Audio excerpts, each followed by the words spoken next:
It's one of the most enduring and quotable romances ever made. Inconceivable! Prepare to die. Have fun storming the castle! In 1987, The Princess Bride gave audiences a timeless, swashbuckling fairy tale full of fantastic characters.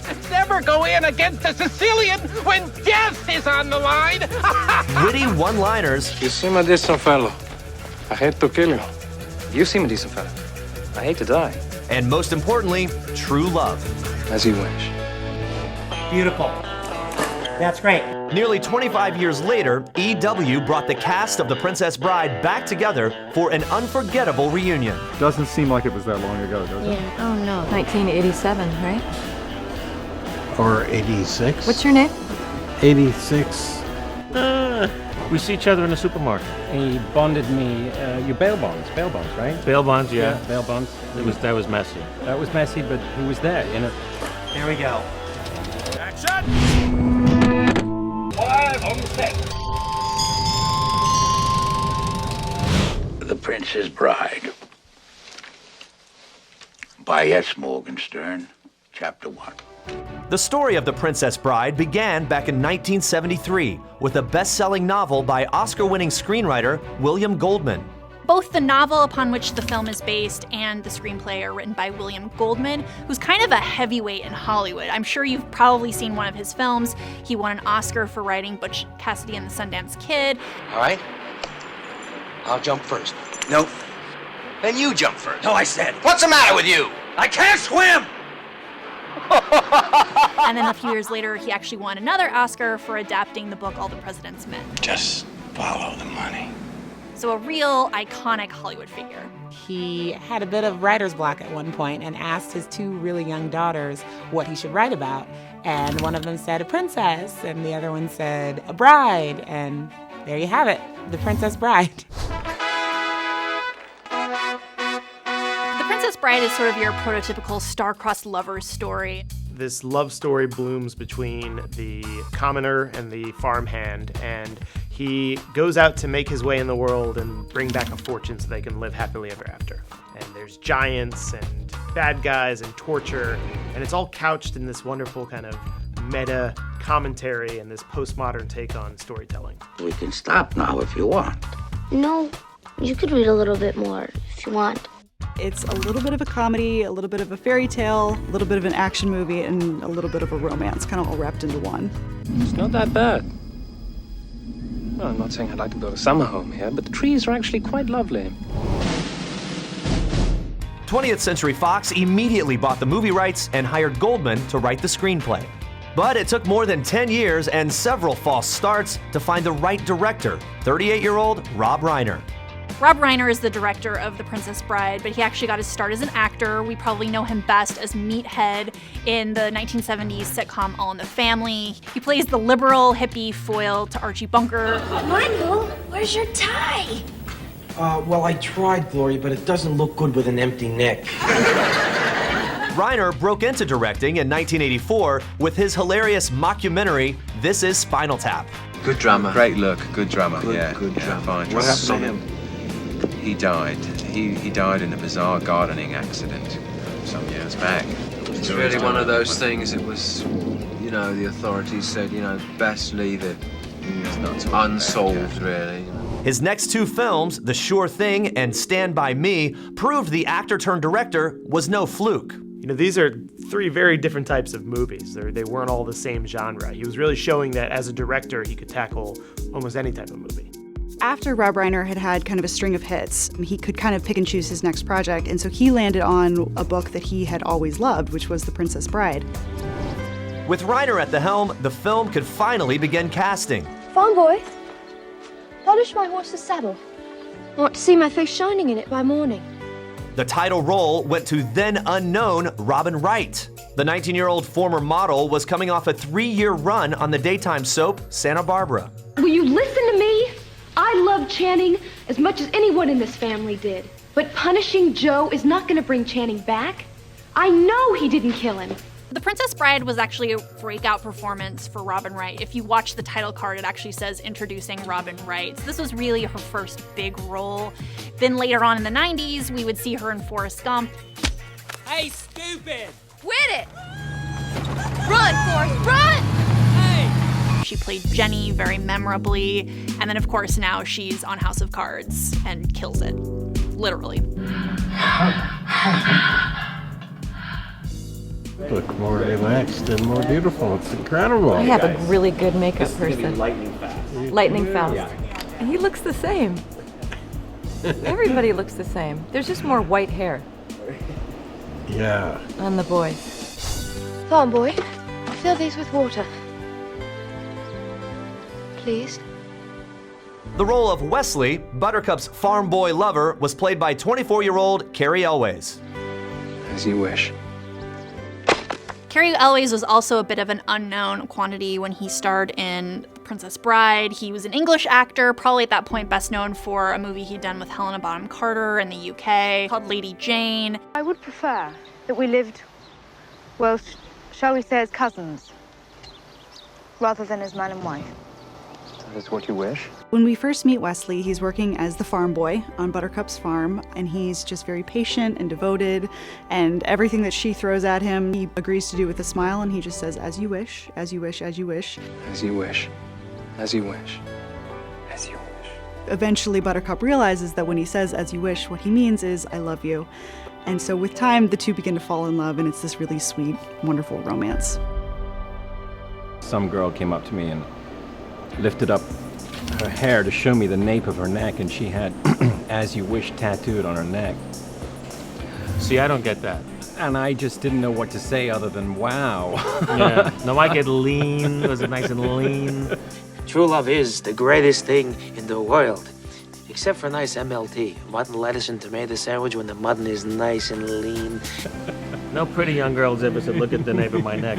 Inconceivable! What's one of your lines? I don't That you remember. I you don't have remember no my recollection. life. It's inconceivable that you can't think of yes, the what thing. happened?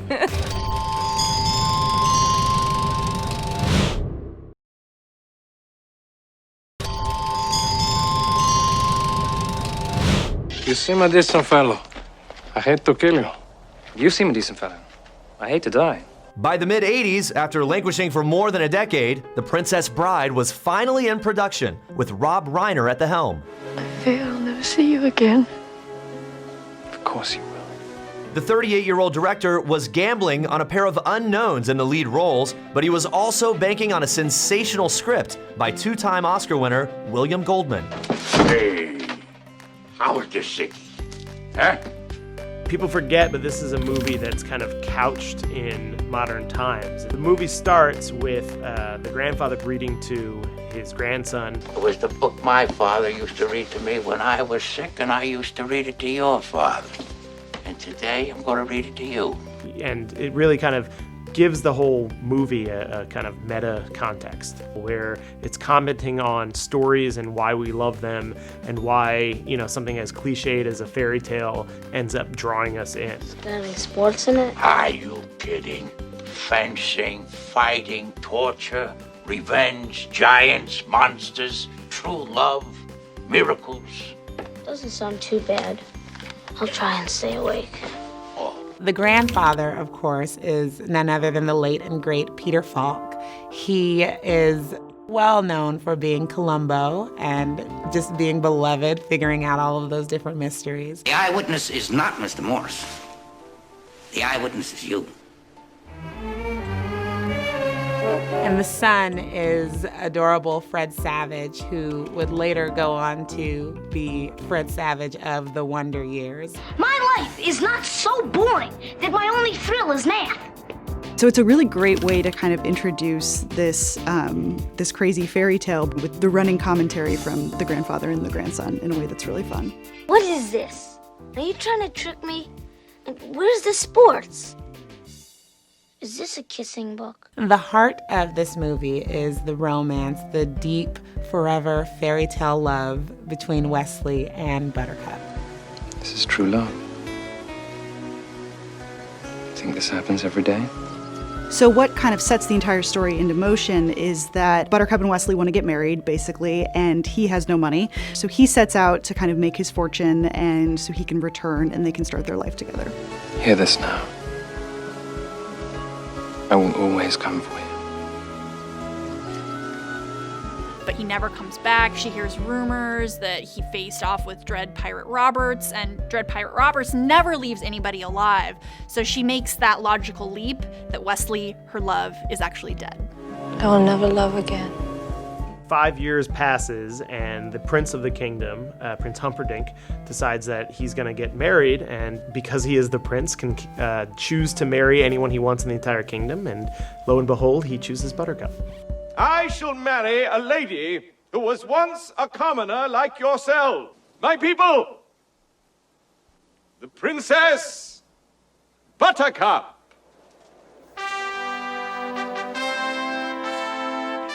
The villainous Prince Humperdinck was played by Chris Sarandon.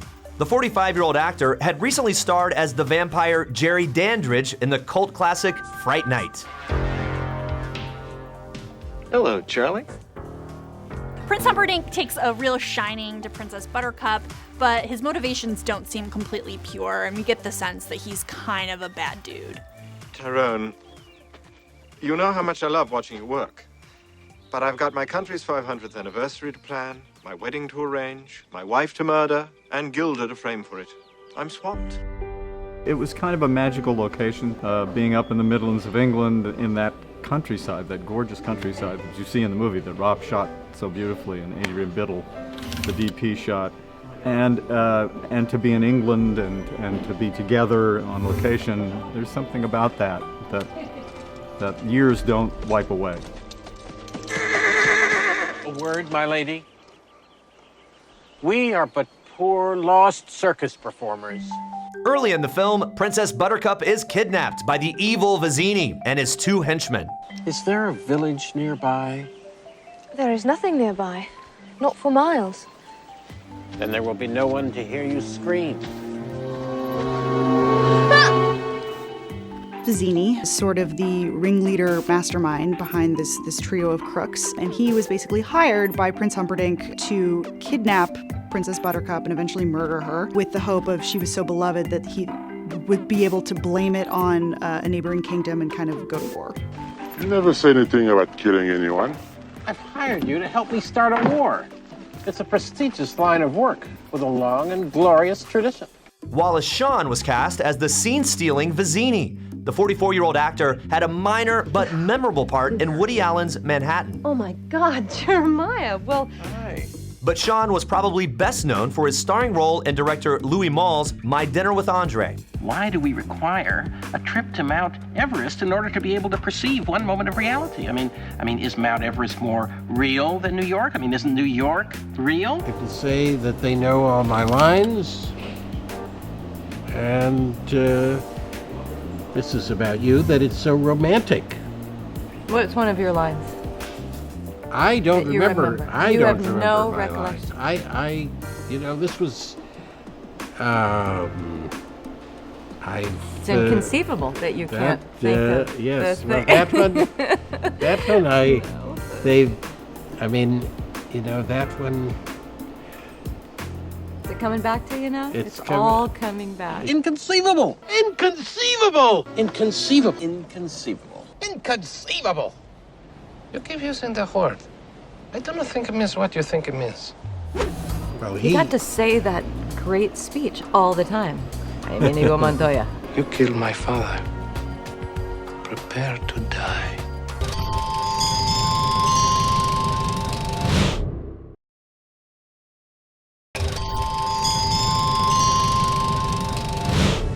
Hear this now. I will always come for you. The Princess Bride was filmed in 1986. 25 years later, EW brought the cast back together to celebrate this unforgettable fairy tale romance. Who had the best part in the movie, in your opinion? Mandy, I think. Well, You got to say that great speech all the time. I'm Inigo Montoya. My name is Inigo Montoya. And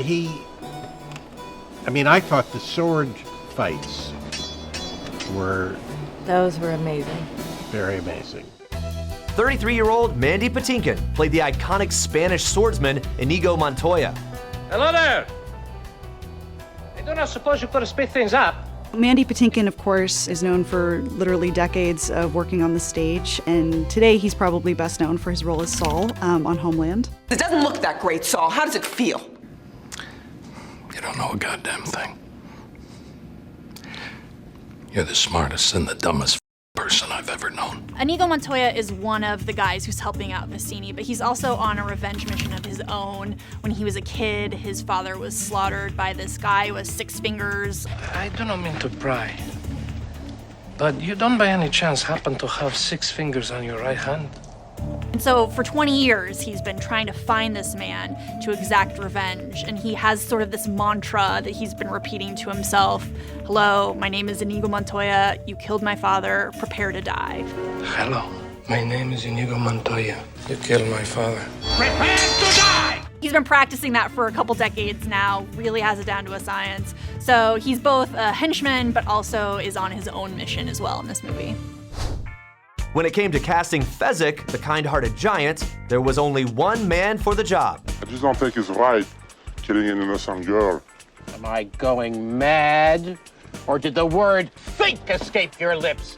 You were not hired for your brains, you hippopotamic landmass! Of course, Fezzik is played by Andre the Giant, who was previously best known as a wrestler. And he was hired for this because they needed someone to, be this kind of gentle giant of Fezzik. And he had never really acted before, and so that was kind of a new challenge for him. Probably he means no harm. He's very, very short on charm. You have a great gift for rhyme. Yes. Some of the time. So shortly after Buttercup is kidnapped, Fezzik, Vizzini, and Inigo Montoya quickly realize that there is a man in black who is following them. He's climbing. Whoever he is, he's obviously seen us with the princess and must therefore die. You carry her. We'll head straight for the Gilder frontier. Catch up when he's dead. The first encounter we have with the man in black is one of the best scenes in the entire film. Thank you. Well, wait until you're ready. Inigo stays behind while the rest go ahead with Buttercup. And you get this epic sword fight between Inigo Montoya and Man in Black. I admit it, you are better than I am. Then why are you smiling? Because I know something you don't know. And what is that? I am not left-handed. And it's just this fantastic, quippy, old-school, swashbuckling kind of feel to it. Oh, there's something I ought to tell you. Tell me. I'm not left-handed either. Eventually, the Man in Black does manage to defeat Inigo Montoya, believe it or not. Kill me quickly. I would soon destroy a stained glass window as an artist like yourself. However, since I can't have you following me either. And so he sets on to his next quest, which he runs straight into Fezzik. I did that on purpose. I don't have to miss. I believe you. So what happens now? Fezzik is a guy who he actually has some morals, so he decides to actually be a gentleman and go in hand-to-hand combat with the Man in Black. We face each other as God intended. Sportsmanlike. You'll put down your rock and I'll put down my sword and we'll try and kill each other like civilized people. And it doesn't look like there's going to be any chance for this guy. But he is able to get around him, and we see that the masked pirate wins with a sleeper hold, essentially. And this is something that, of course, Andre the Giant would use in real life in his job as a wrestler. So it's kind of like a from the director. I do not envy you the headache you will have when you awake. But in the meantime, rest well and dream of large women. And then the final trial is the Man in Black comes face to face with the Vizzini. So, it is down to you, and it is down to me. So if Inigo Montoya's strength is the sword, Fezzik's is his strength, Vizzini's will always be his brain. You're that smart. Let me put it this way. Have you ever heard of Plato, Aristotle, Socrates? Yes. Morons. Vizzini basically sets up this kind of like picnic of death, and it just begins this incredible game of logic of just them trying to outsmart each other. All right. Where is the poison? The battle of wits has begun. The man in black poisons one cup and tells Vizzini that it is his choice which cup he wants to drink from. All I have to do is divine from what I know of you. Are you the sort of man who would put the poison into his own goblet or his enemy? And what you get is a very funny double reverse logic puzzle. Now, a clever man would put the poison into his own goblet because he would know that only a great fool would reach for what he was given. I'm not a great fool, so I can clearly not choose the wine in front of you. The cup could be this, but this is what you would want me to think, but I think you'd know that I would want you to think that. You're trying to trick me into giving away something. It won't work. It has worked. You've given everything away. I know where the poison is. Then make your choice. I will, and I choose. What in the world can that be?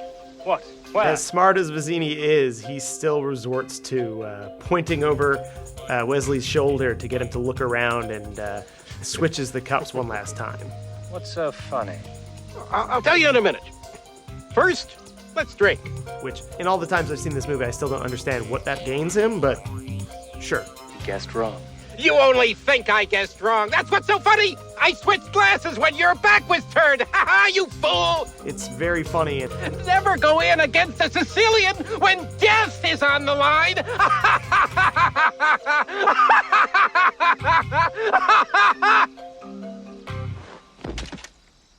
In the end, you learn that the man in black poisoned both cups. To think, all that time it was your cup that was poisoned. They were both poisoned. I spent the last few years building up an immunity to Iocane powder. Every role is so distinctive in my mind. You're a little treasure. Yeah. Are you the Miracle Max who worked for the king all those years? The king's stinking son fired me, and thank you so much for bringing up such a painful subject.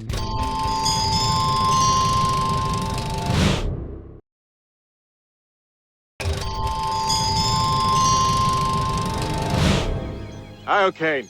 I'd bet my life on it. And there are the princess's footprints. She is alive, or was an hour ago. If she is otherwise when I find her, I shall be very put out. The Princess Bride was one of the most beloved romantic comedies ever made, thanks to the talented cast, hot director, and hilarious script by two-time Academy Award winner William Goldman. So many great parts. I mean, Wally's part is such a fabulous part. Inigo is such a wonderful role. If I were bigger, Fezzik, you know, every role is so distinctive in my mind. You're a little treasure. Yeah. I know who you are. Your cruelty reveals everything. You're the Dread Pirate Roberts, admit it. With pride. The man in black, aka Dread Pirate Roberts, he's defeated Vizzini and his two henchmen and finally rescues Buttercup, and they finally talk. You killed my love. It's possible. I kill a lot of people. And initially, I mean, she's obviously very distrustful of him, and she's not sure kind of who he is or what he wants. I remember this farm boy of yours, I think. He spoke of a girl of surpassing beauty and faithfulness. I can only assume he meant you.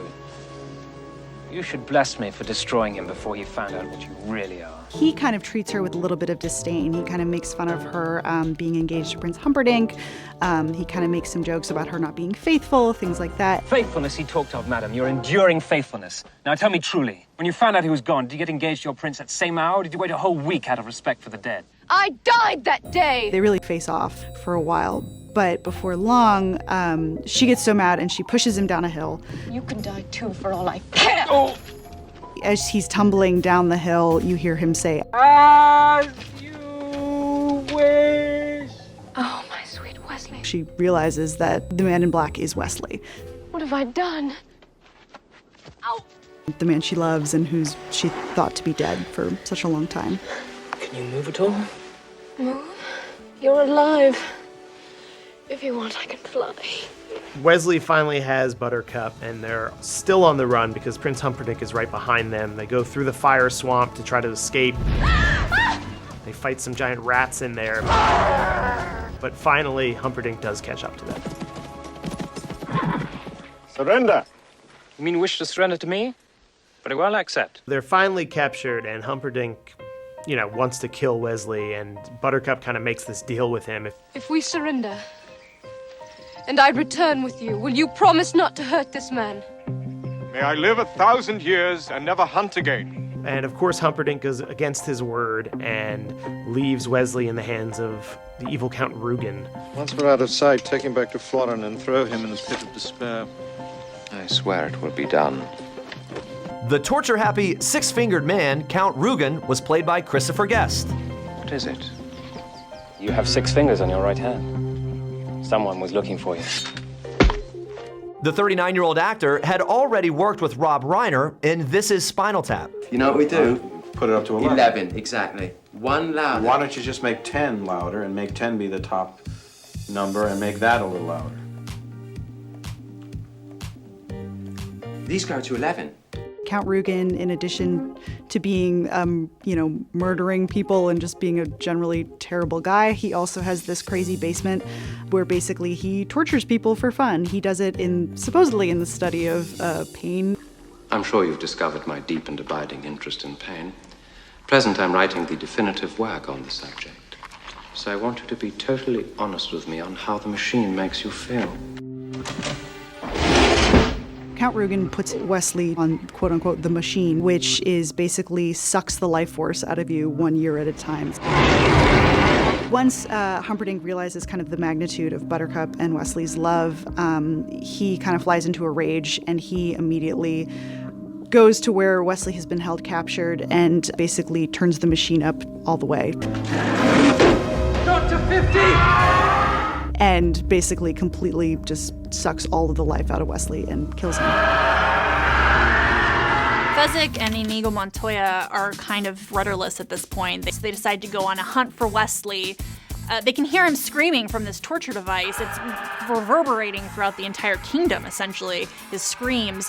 Listen, do you hear? But by the time they get to him, it's too late. He's dead.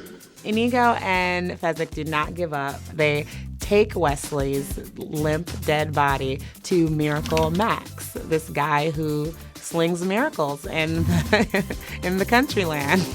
What? Are you the Miracle Max who worked for the king all those years? The king's thinking son fired me, and thank you so much for bringing up such a painful subject. While you're at it, why don't you give me a nice paper cut and pour lemon juice on it? We're closed! This is Max's hat, which I have kept for 25 years. It's the only thing I got through customs from the movie.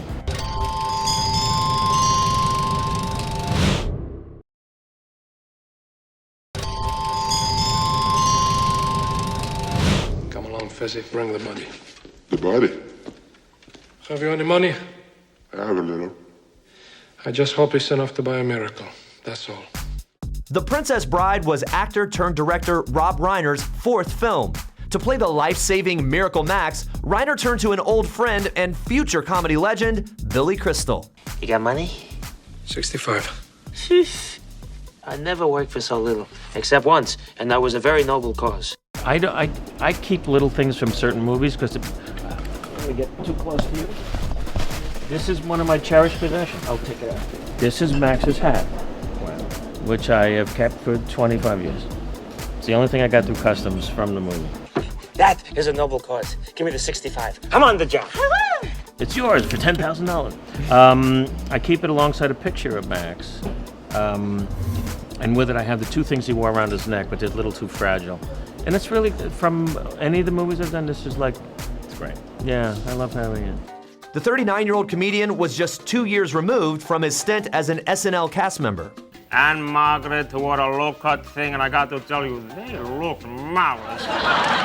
It's interesting. This is not the first time Billy Crystal was in a Rob Reiner film. He was Morty the Mime, if you remember, in Reiner's first film, Spinal Tap. Did the bird. Do the dead bird. Changes, get the dwarf cannolis, the little ones, okay? All right, I did the bird. Come on, don't talk back, huh? Mime is money. Let's go. Come on, move it. And what a lot of people might not know is 10 years earlier, Billy Crystal was on All in the Family playing Meathead's childhood best friend.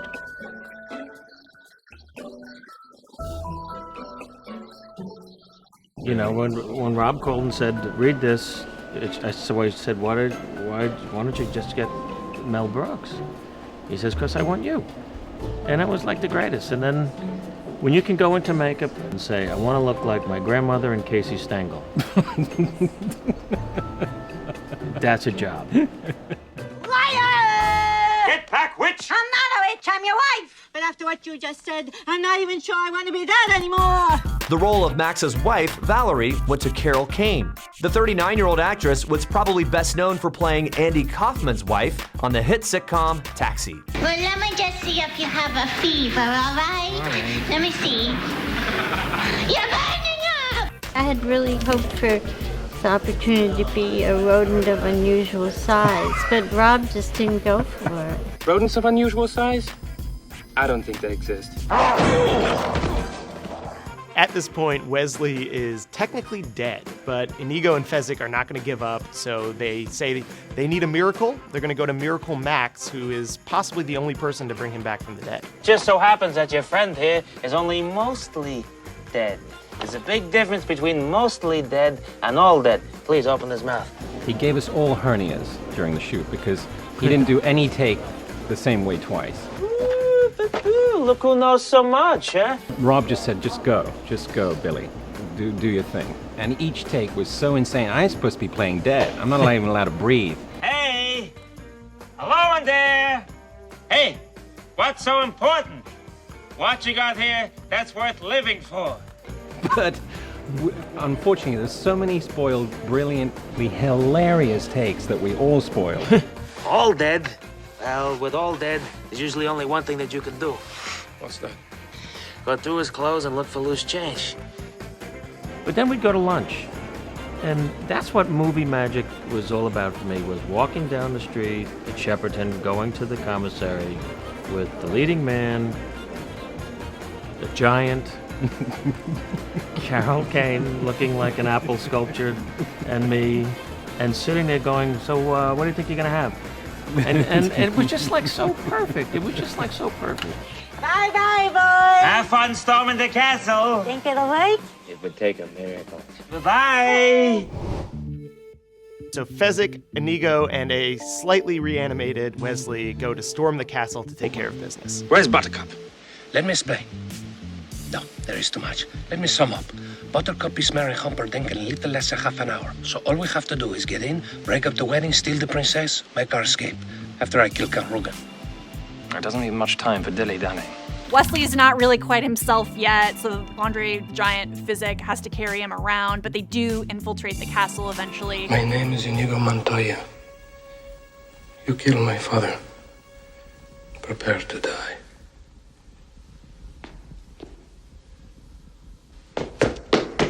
So Inigo Montoya finally gets to avenge his father's death by killing the six-fingered man. Wesley saves Buttercup just in the nick of time. There's a shortage of perfect breasts in this world. It would be a pity to damage yours. Wesley! Oh, Wesley, darling! And then Wesley finally defeats Humperdinck. Drop your sword. So it really is a fairy tale happy ending. I mean, the villain gets his comeuppance, Inigo gets his revenge, Wesley and Buttercup get together, Fezzik finds a group of friends who love and adore him, and it's this kind of like wonderful kind of way to kind of wrap it all up. So they ride off into the sunset, and Wesley and Buttercup get to live happily ever after. Since the invention of the kiss, there have been 5 kisses that were rated the most passionate, the most pure. This one left them all behind. The end. After the ending of our In the Story story, there's a sweet moment where you can tell that the grandson is completely won over. Grandpa? Maybe you could come over and read it again to me tomorrow. As you wish.